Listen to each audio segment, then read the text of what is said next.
Hey, it's Adrian, and today I have a brand new camera system that has really impressed me so far with the features. So this is the Safemo P1 camera set. It comes with two 4K cameras, a central hub, and solar panels if you get the solar panel bundle. So what makes this system unique? Well, there's a big focus on privacy. So this is powered by a central hub that uses AI technology to help you do things like identify familiar faces or unfamiliar faces and provide cross-tracking detection and alerts. And all of that data is stored and processed locally on the hub with end-to-end encryption. On top of that, we have high-quality 4K video recordings, a wide 140-degree field of view, color and black and white night vision, and IP65 rating, built-in storage with expandability, 100 lumen spotlight, a large capacity 6400 milliamp hour battery, and more. So let's take a closer look at the Safemo P1 camera set, because this is a great contender in the home security camera space, and a big thanks to Safemo for sending us out for review.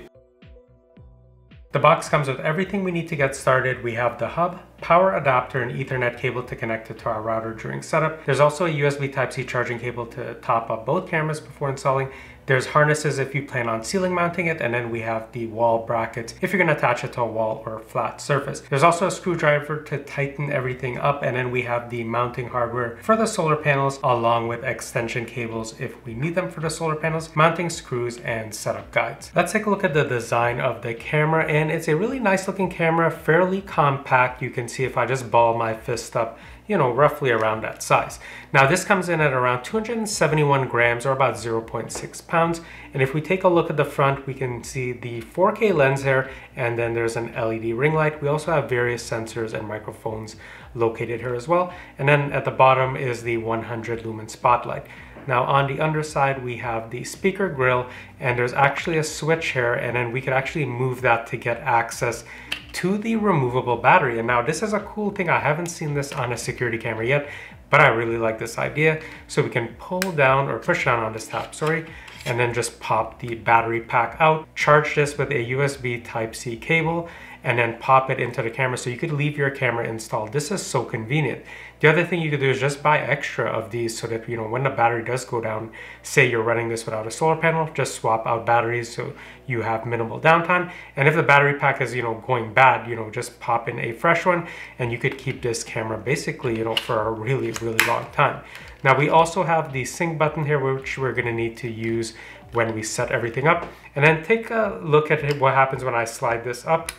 It just automatically flips the switch back to lock, which is really handy. At the rear, we have the mounting port here when we attach the bracket for wall or the harness for ceiling mounting.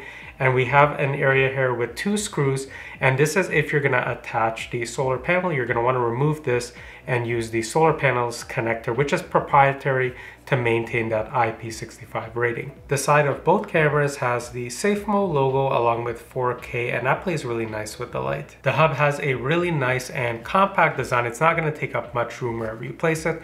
And the top here is actually a button.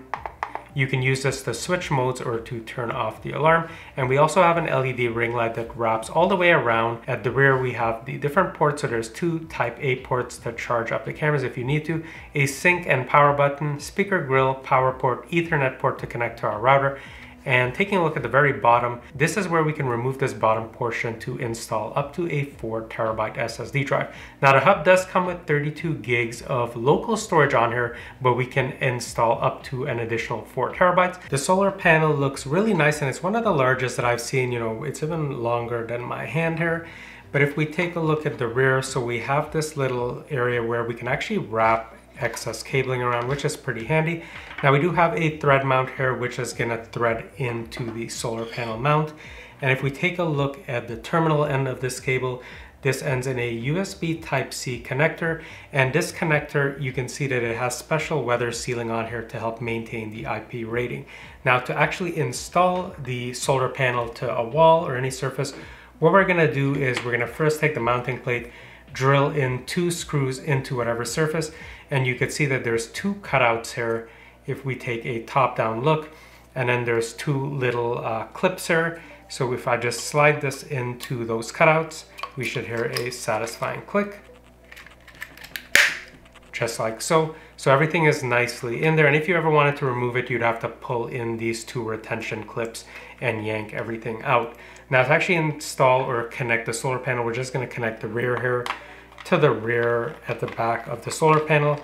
You know, angulate everything as we see fit, and then just tighten it up with this locking mechanism here to just kind of keep the angulation set. And this mounting stem here actually has a little clip cut out here so that you could run wiring if you just want to keep things a little bit more neat. We also have an extension cable with a male and female connector, and if we needed the additional length. Now in terms of connecting it to the camera body, we're going to have to use the supplied screwdriver to remove this cover and then connect it. Once the rear cover is removed, we could go ahead and take the Type-C connector and notice that the length of the cable is going to face downwards. There's also two cutouts here that only line up, so it can only go in one way. From there, we'll just attach the screws and we're done. First, I'm going to use the supplied screwdriver to just open up the bottom here. All right, so the screws are removed and there's a little notch at the bottom here, so I'm just going to pry that up. Just on the sides here. And now we have access, and this is where we'll install an SSD drive. So this accepts up to a 4 terabyte. This is really easy to do. So we're just gonna take our SSD drive and make sure that this cutout here matches the cutout right in here. So I'm just gonna line that up, press down till I hear a click, which I do. So everything is nicely retained in here. I'm just gonna go ahead, pop on the rear cover, screw everything back in, and we're good to go. Setting up the Safemo app and hub and cameras is really easy. First, you're going to download the Safemo app and create an account. Then you're going to plug the hub into a wall and connect it using the supplied Ethernet cable to your router and wait for a flashing blue light. Then on the Safemo app, you're going to tap on Add Device, turn on both cameras, and wait for the app to scan everything and add it. You may have to do some firmware updates, and once you're done that, you're good to install. By the way, if you added an SSD to the hub before you added it to the app, how you can access that, as you can see, this is the built-in storage here. If I tap on more info, the SSD is not formatted, but I could tap on format SSD. The SSD is now formatted and I have way more storage available, up to 4 terabytes if you like. Installation is really easy. First, we're gonna take this mounting plate and notice that it has an up arrow. So you're just gonna connect this to a wall and drill in with 2 of the supplied screws. Now the next thing we're going to do is to just connect the camera to this mounting bracket, and you can see that this area here is an adjustable ball head that you can position around. So you're just going to connect that in through the rear here, and there is a screw you can see there, and you could use a supplied screwdriver. Go ahead and screw that in. There we go. So it's nicely secured in there. And then we can just go ahead and angulate the camera as well. But before we do that, we're just gonna line up the up arrow on here, right there, with the up arrow on the mounting plate, and slide up till we hear that click. Now it's gonna be nicely affixed to the wall, and then you can just rotate it right, left, up or down to whatever angulation you see fit. If you plan on connecting the cameras or installing them to a ceiling, the process is going to be a bit different. So we're going to use this harness. Make sure you don't position it this way. You could see that that blocks the battery compartment. You're going to angulate it like this, and then just screw in this rear part to the thread mount at the rear there. And then we're just going to repeat the same process. So we're just going to screw this in here, tighten it down with the screw here, and then just drill in this mounting plate on the ceiling and then just slide it in. So it's a very simple process either way. And you could do the same thing if you wanted to just have this on a flat surface. You could just go ahead, screw in the mounting plate on any type of flat surface you like, then just connect the base with the camera body attached. Here's a quick look at some of the specs. Feel free to pause or jump ahead to the next section. Let's take a look at the Safemo app settings, and as soon as you launch the app, you could see what the camera's last accessed. Now I could see on this front camera, it's actively being solar charged, and I could see the battery level. And then on my backyard camera, I can see it has a much better battery level just because there's not a lot of motion going on there, but the sun hasn't hit that area yet. You can see it's kind of an overcast day right now. Now at the very top, we could see different modes. So it's set to home, but there's also a disarm mode and away mode. And to find out a bit more about that, we could go into account, security modes, and we'll tap on home under smart hub. And it shows, okay, disarm will turn off motion alerts and the alarm. Home will turn on motion alerts, but it will turn off the alarm. And away will turn on motion alerts and the alarm. But what you can do additionally is you can actually tap into this, and I could see that on the smart hub, I could say, hey, I want this to actually make a sound and for the alarm to flash. And I could say specifically for the backyard camera, send me motion alerts, but how about if I want the alarm sound on here and I could set the duration of that from 5 seconds all the way to 15 seconds if I know I'm not usually in my backyard. So you have a lot of fine control on here, and you can also set for the cameras to flash the LED when it detects motion. But let's go into live view and I'll access my front camera. This is the one that sees the most action. I could see someone walking here and I could just kind of zoom in from here. You know, I can make out the dog, the person's outfit, they're wearing a hat. And of course you can also go into full screen mode and do that. So yeah, the 4K quality on here is very sharp, really good. And you can see it is actively on that 4K mode. But let's get out of that. I can also see the connection speed right now. And right from here, I can also switch to my backyard camera instead of jumping out back into the main screen of the app. There's someone roller skating. So yeah, it's a really fluid and fast camera to pull up and just take a look at. We can also tap on tap to speak so we can communicate with whoever's outside. And you can hear that car going by, so I can just turn that speaker off if I just want to pull this up at work and I don't want the speaker going off. We can also tap on this icon here. I can remotely trigger the alarm from here. I can also take a snapshot.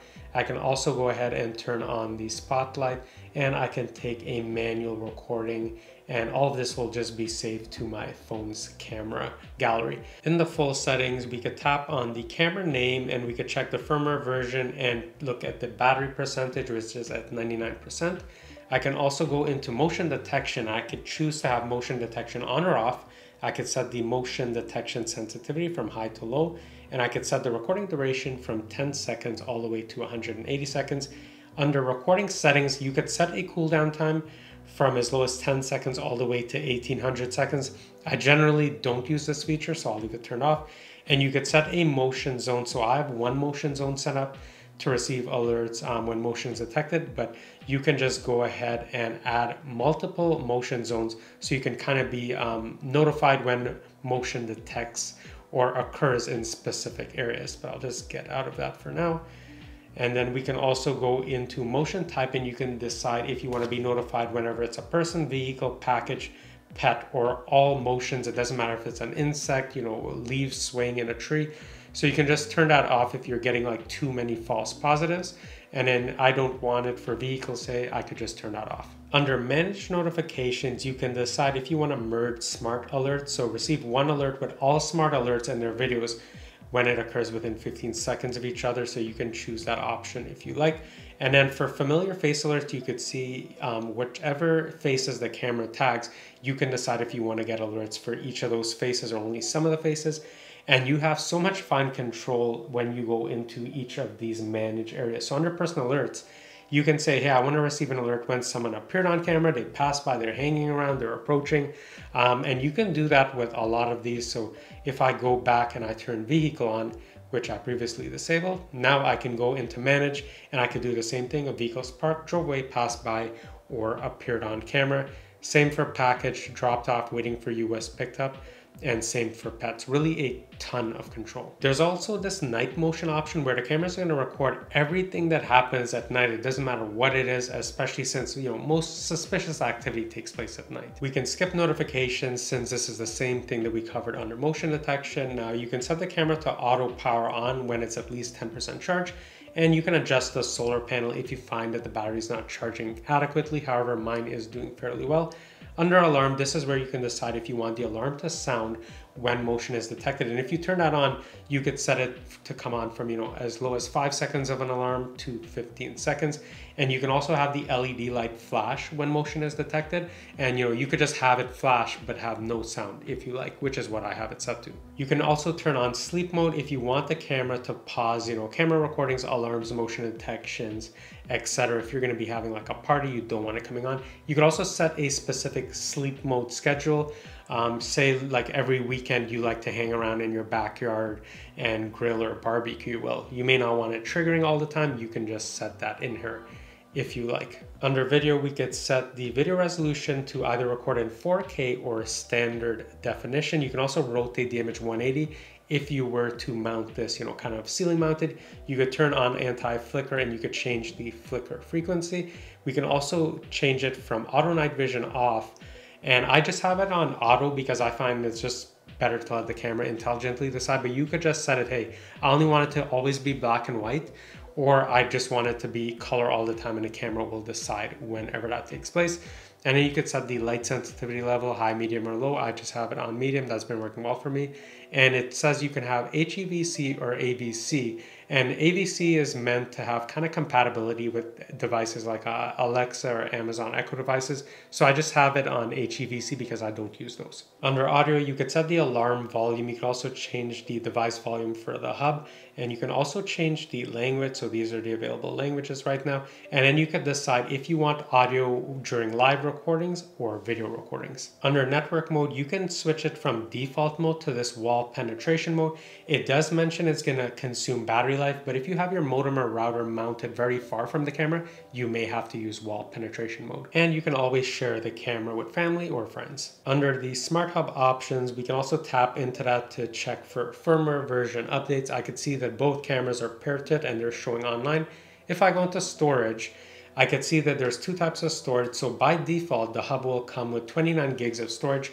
11.21 it says is reserved for a system, or that's what the system's using, and I've used 5 gigs for videos. I have about 13 gigs remaining. Now I can delete these videos, but it's just going to override by default. Now I've gone ahead and installed my own NVMe SSD drive, 1 terabyte, and I do have, secondary backup whenever the on-device storage gets full. Under audio, this is where we could change the alarm volume and language, so you can have the hub kind of alert you inside your home. You're not just relying on app alerts on your phone. You can also do an alarm sound, duration, and flash. And then under device access, again, you can invite family and friends. If we look at the activity tab, on the 13th of the month, I had 114 motion alerts and 114 videos, which is quite a lot. Now to help me narrow that down, I could tap on the filter icon and I could say, only show me videos from the front camera or the backyard camera. And I could say, I only want to see people, or say vehicles. So you do have that option. But what's even better is because this system has facial detection, I could tap on my face, which I've already saved. It's identified me, and I could see it's now went from, the 100 and something videos down to 7 motion alerts and 9 videos.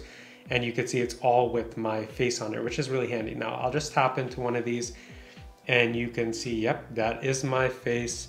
And it's very easy to make that out. Now, if I tap on my face additionally, it's also going to bring up this cross tracking. So it's going to show I appeared on the 2 cameras, the one on the front of the house and the one on the back of the house. And I could kind of cycle through to take a look at, my trajectory or any subject trajectory. So you see like, okay, where did they come from and where were they going? So this is such a handy feature to have. And of course, you can always go into full screen mode to get way more detail about what's going on. And it's actually pretty amazing, the 4K quality. I can actually see the slight blue color on the back of my phone through my phone case. The camera also tags clips as person or vehicle, and you can see on this clip there's a person and a vehicle, but I've told it to just ignore vehicles for the most part on my front camera to save battery life.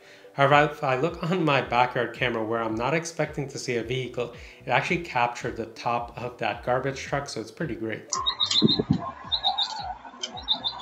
So the 4K video quality on here is truly fantastic, and that's thanks to the fairly high bitrate of the 4K video. There's other camera systems out there, they may have 4K video, but when you look at it, it doesn't really look like 4K. On this system, it looks like 4K. So you can see looking at these video clips from my front camera that is very easy to make out faces, the type of clothes people are wearing, details on cars.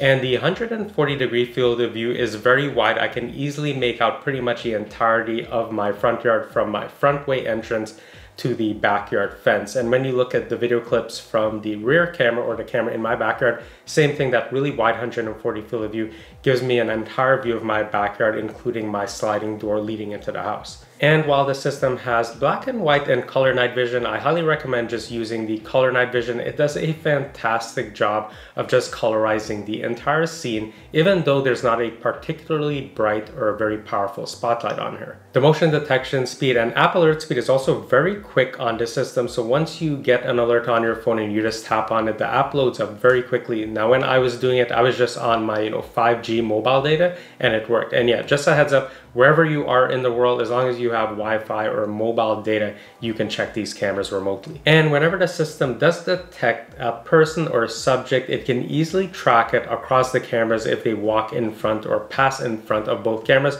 You also have the added benefit of filtering by familiar or unfamiliar faces thanks to the local AI running on the central hub. Whenever motion is detected, you could have the cameras actually flash the spotlight to let the person know, hey, you're being detected, or you can also have an audible siren play, or you can have both at the same time. And here's a demo of that.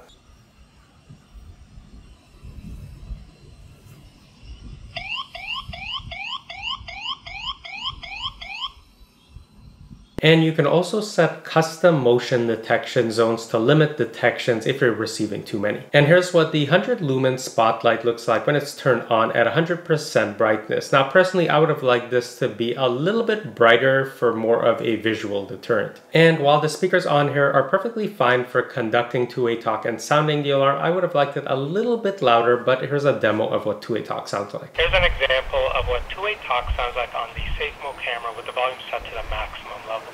When it comes to storage, the central hub has about 18 gigabytes of usable storage that you could use to record video. Now, this is event-based recording. It's not 24/7 recording, and it's also going to be dependent on how many cameras you have connected to the hub, because if needed, you can increase the number of devices and connect different models of Safemo cameras. Now, I have 2 cameras connected, and this has been lasting me great so far, but you also have the added benefit of installing an additional NVMe SSD drive, which I did. So I installed a 1 terabyte. It's super easy to do so. Battery life on here has been fantastic for me so far, and I'm actually impressed and surprised by it since it is recording in 4K quality. Now, my front camera is the one that experiences most motion detection since it's facing a road. There's cars and people constantly going by. And even with it, picking up all those detections, I'm still getting around, 96 to 100% battery level by the end of the day when the sun is set. And that's thanks in part to the really large solar panel. It's really charging everything, nice and efficiently. Of course, battery life is going to be dependent on how you set the camera system up. And if you live in a very busy area with traffic coming and going all the time, it's also going to depend on, what you set the sensitivity of the camera to, how long recording lengths are, if you set any type of motion zones, etc. However, if the battery does get depleted, say you're not running it with the solar panel, it's really easy to just flick the switch at the bottom of the camera body, pop the battery out, charge it in your home, and then reinsert it. And that's a really nice design touch from Safemo. It really just adds a ton of convenience. One thing I want to point out is the great build quality and IP65 rating on here, because this has survived a couple of thunderstorms with a ton of just downpour rain, and it's been perfectly fine. So, can I recommend the Safemo P1 camera set? And it is such an easy yes from me, because this company has nailed a lot of the features that I'm looking for, and I really can't believe that this is their first product offering. You get high quality 4K video, it has great build quality, very quick motion and app alerts, and a ton of configuration options in the app